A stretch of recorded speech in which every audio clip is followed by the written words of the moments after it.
Credit card यानी कि जिसे हम कहते हैं प्लास्टिक मनी, पर मुझे लगता है इसे कहा जाना चाहिए इनविजिबल मनी, क्योंकि ये पैसा ना हम कभी देखते हैं ना ये हमारे पास आता है। इनफैक्ट ये हमारे अकाउंट में भी नहीं रहता है, लेकिन हम तब भी इसे खर्च कर लेते हैं क्योंकि आपका बैंक आपसे कहता है कि आप रखिए क्रेडिट कार्ड, जिसकी एक लिमिट फिक्स कर दी जाती है और कहा जाता है कि खर्च कीजिए आराम से और आप इसे चुकाइए भी आराम से। यानी आपको एक बिलिंग साइकिल होती है, किसी बैंक की ये 30 दिन की होती है, किसी 45 दिन की होती है, जिसमें इस पर कोई इंटरेस्ट नहीं लगेगा। यानी इंटरेस्ट फ्री क्रेडिट आपका बैंक आपको देता है। इस पैसे को मिशेल केगन, एक अकाउंटेंट हैं, साथ में उन्होंने किताब लिखी है डेट 101, उसमें बड़े अच्छे से समझाया।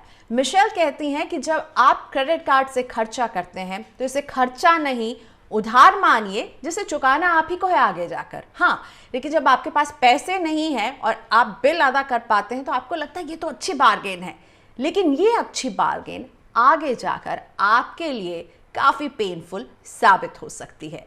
नमस्कार, मैं हूं प्रियंका संभव और आज काम की बात में मैं लेकर आई हूं क्रेडिट कार्ड के दर्द की बात, क्योंकि आपको समझना जरूरी है कि जब आप एक क्रेडिट कार्ड लेते हैं तो उसके साथ किस किस तरह के चार्जेस आपसे वसूले जाते हैं। अगर आप मेरा वीडियो देख रहे हैं मेरे YouTube चैनल पर तो इस चैनल को सब्सक्राइब जरूर करें ताकि इस तरह की काम की बात आपसे मिस ना हो। और अगर आप मेरा वीडियो देखते हैं सत्य हिंदी के YouTube चैनल पर तो सत्य हिंदी को भी जरूर सब्सक्राइब करें।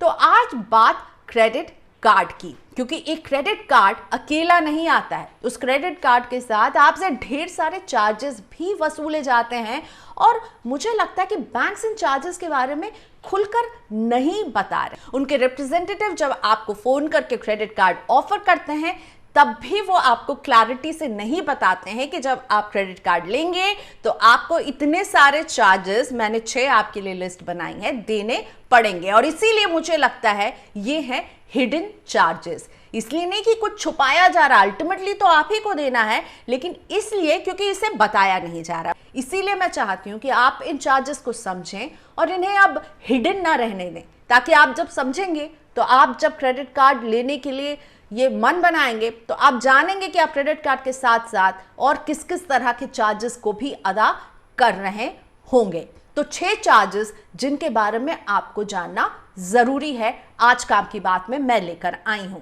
तो चार्ज नंबर 1 जो आपसे वसूला जाता है, जिसे हम हमेशा बोलते हैं इंटरेस्ट, कितना लगेगा, और इस इंटरेस्ट का टेक्निकल वर्ड है एनुअल परसेंटेज रेट, APR।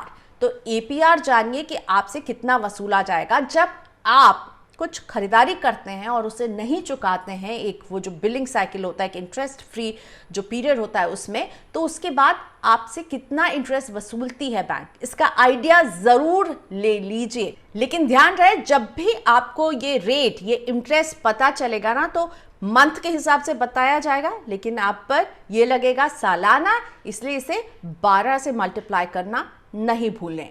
और अभी जितने भी क्रेडिट कार्ड हैं बाजार में, उसमें आपको पता है कितना इंटरेस्ट लग रहा है? 23% तो लोअर साइड है, लेकिन ऊपर की साइड में 47% से भी ज्यादा का इंटरेस्ट मैंने एक बैंक के कार्ड में देखा है। RBL बैंक आपसे वसूलता है 47.88% अगर आपसे पेमेंट में देरी होती है तो RBL का ये कार्ड तो आपको लग सकता है ऑन द हायर साइड है, लेकिन 2 मशहूर बैंक जिसके सबसे ज्यादा कस्टमर है उनकी बात करते हैं। State bank of India, state bank of India का है SBI कार्ड प्राइम। इस पे आपको जो मंथली है, PMR है, मंथली रेट, वो है 3.35% का 3.35%। लेकिन वही अगर बात करें सालाना, ये कार्ड जो है आपसे इंटरेस्ट लेता है 40.2% का। और ICICI का प्लैटिनम कार्ड SBI के इस प्राइम कार्ड से ज्यादा दूर नहीं है, आपसे ICICI वसूल रहा है 3.40%, 3.40% का इंटरेस्ट, जो कि ईयरली बैठेगा 40.8% का।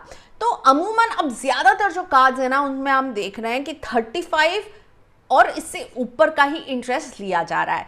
कुछ लो इंटरेस्ट क्रेडिट कार्ड्स होते हैं जिसमें आपको सुविधाएं कम मिलेंगी लेकिन इंटरेस्ट कम होगा। तो मुझे लगता है कि अगर आपको क्रेडिट कार्ड की जरूरत है ही तो इन लो इंटरेस्ट क्रेडिट कार्ड को आप कंसिडर करें।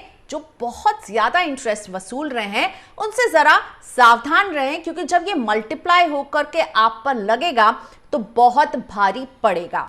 अब ये इंटरेस्ट इतना जरूरी क्यों है? क्योंकि ये आपको चुकाना होता है और इसका एक मल्टीप्लाइंग इफेक्ट भी रहता है आपकी पेमेंट्स पर।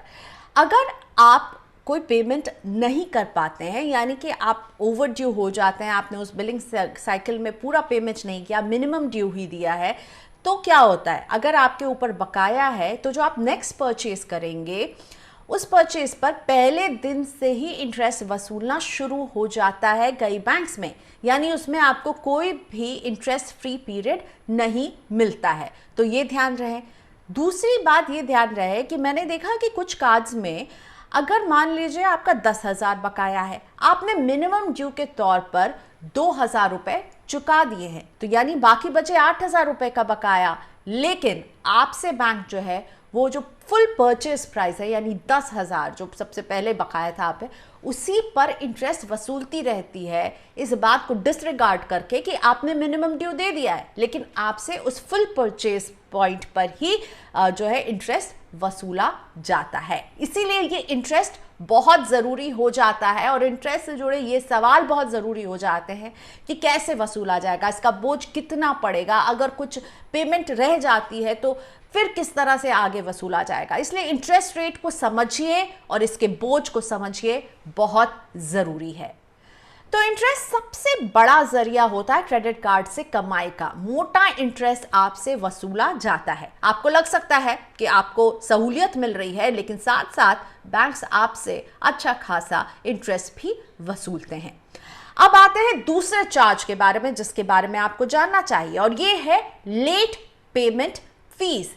यानी अगर आप पेमेंट समय पर नहीं कर पाएंगे तो आपसे बैंक इंटरेस्ट तो वसूलता रहेगा ही उस पेमेंट पर, साथ ही साथ में आप पर एक लेट पेमेंट फी भी लग सकती है, और ये मिनिमम 500 रुपए से लेकर के 2,000 रुपए तक हो सकती है। अलग अलग बैंक अलग अलग चार्जेस वसूलते हैं, और ये इस बात पर भी डिपेंड करता है कि आपका कितना अमाउंट जो है वो ओवरड्यू है जो आपने नहीं दिया है, यानी उस ओवरड्यू अमाउंट पर आप इंटरेस्ट के साथ साथ ऐड कीजिए लेट पेमेंट चार्जेस को भी। तीसरा चार्ज है कैश विड्रॉल चार्ज, यानी कि आपको कहा जाता है कि आप क्रेडिट कार्ड का इस्तेमाल एज एटीएम भी कर सकते हैं, लेकिन जब आप उसे एटीएम की तरह किसी एटीएम मशीन में जाकर स्वाइप करेंगे और पैसे निकालेंगे, तो जो आप पैसे निकालेंगे उसके अलावा उस पर आपको 2.5% के हिसाब से एक फीस देनी पड़ेगी, और ये फीस को देने के लिए आपको कोई इंटरेस्ट फ्री पीरियड भी नहीं होता है। जिस दिन आप निकालेंगे उस दिन से लेकर आपके बिलिंग की अगली डेट तक, जब तक कि आप इस पैसे को चुका नहीं देते हैं, आपसे इस पर इंटरेस्ट वसूलती रहेगी बैंक। तो इसीलिए एक क्रेडिट कार्ड को एटीएम की तरह अगर आप इस्तेमाल करेंगे तो उसके लिए एक चार्ज देने के लिए तैयार रहिए, कैश विड्रॉल फी, जो कि 2.5% तक होती है। चौथा चार्ज जो आपको जानना चाहिए वो है एनुअल मेंटेनेंस चार्ज। अब आपको लग सकता है कि इसमें हिडन क्या है। सभी जानते हैं अगर आप एक कुछ सामान लेते हैं तो उसके साथ एक एनुअल मेंटेनेंस चार्ज आपको देना पड़ता है।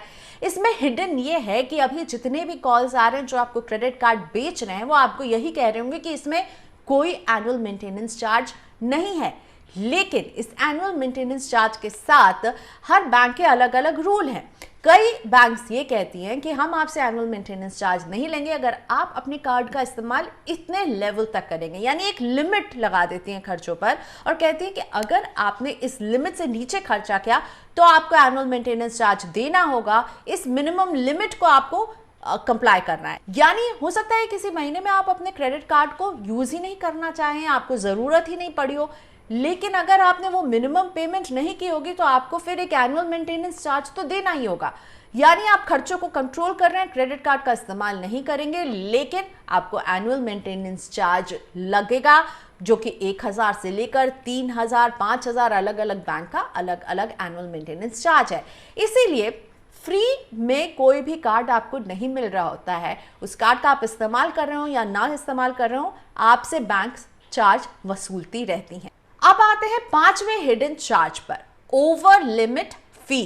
यानी कि अगर आपके कार्ड की जो भी लिमिट है उस क्रेडिट लिमिट को आप क्रॉस करेंगे वैसे ही आपसे एक फीस वसूली जाएगी। अगर आपकी कार्ड की लिमिट है 40,000 और आपने उस महीने 40,000 से ऊपर का खर्चा कर दिया तो आपको एक चार्ज बैंक को देना होगा। मिनिमम 500 रुपए चार्ज है और अपर साइड हर बैंक का अलग अलग है। लेकिन ये ध्यान रहे कि यहीं पर जो है बहुत ज़रूरी है कि आप अपने कार्ड का क्रेडिट कितना इस्तेमाल कर रहे हैं। कभी भी इसे क्रॉस नहीं करना चाहिए। 40,000 है तो 40,000 से ऊपर खर्च ना करें। इनफैक्ट 40,000 भी खर्च ना करें। क्रेडिट यूटिलाइजेशन रेशियो ये हर कार्ड के साथ हर कस्टमर का देखा जाता है कि उसकी जो क्रेडिट लिमिट है वो उससे कैसे इस्तेमाल कर रहा है। आपका एक बैंक का एक क्रेडिट स्कोर बनता है, एक बैंक का रिकॉर्ड बनता है हर इंडिविजुअल का, और उसके लिए ज़रूरी है कि आपका क्रेडिट यूटिलाइजेशन जो है वो 30% से ज़्यादा नहीं हो। अगर आप पूरा क्रेडिट भी यूज़ करेंगे तो ये आपके क्रेडिट स्कोर के लिए, आपके बैंक रिकॉर्ड के लिए अच्छा नहीं होता है। तो ये ध्यान रहे कि आप पहली बात तो लिमिट को क्रॉस ना करें। लिमिट को क्रॉस करेंगे तो आपको एक फीस देनी होगी, ओवर लिमिट फी, और कम से कम उस पूरे क्रेडिट को भी यूटिलाइज ना करें तो अच्छा रहेगा आपके लिए। अब आते हैं छठे चार्ज पर, यह है फॉरेन करेंसी मार्कअप फी।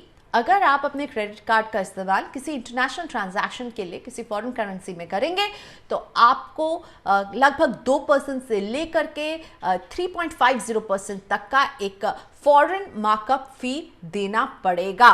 यानी आपने कुछ सामान खरीदा $1000 का, उसके बाद आप उसमें देंगे कुछ टैक्स और उसके बाद आपको अपने बैंक के आधार पर उस पर अलग से एक फीस और भी देनी होगी जो कहलाती है फॉरेन करेंसी मार्कअप फी। तो ये है वो 6 चार्जेस जिसके बारे में आपको जानकारी रहनी चाहिए, क्योंकि इस दुनिया में कुछ भी फ्री नहीं आता, इससे क्रेडिट कार्ड भी फ्री नहीं आता। जब आता है आपकी जेब में तो आपको लगता है कि बहुत सारी सहूलियत आ गई, अब जो है पैसे हो या ना हो हम खर्च कर पाएंगे। लेकिन इस सहूलियत के साथ साथ ढेर सारे चार्जेस भी आते हैं जो आप ही को देने होते हैं। तो काम की बात का ये वीडियो आपको कैसा लगा मुझे ज़रूर बताइए, अपने कमेंट्स दीजिए और मेरे YouTube चैनल को सब्सक्राइब करना ना भूलें। साथ ही में अगर आप मेरा ये वीडियो देखते हैं सत्य हिंदी के YouTube चैनल पर तो सत्य हिंदी को भी सब्सक्राइब करें।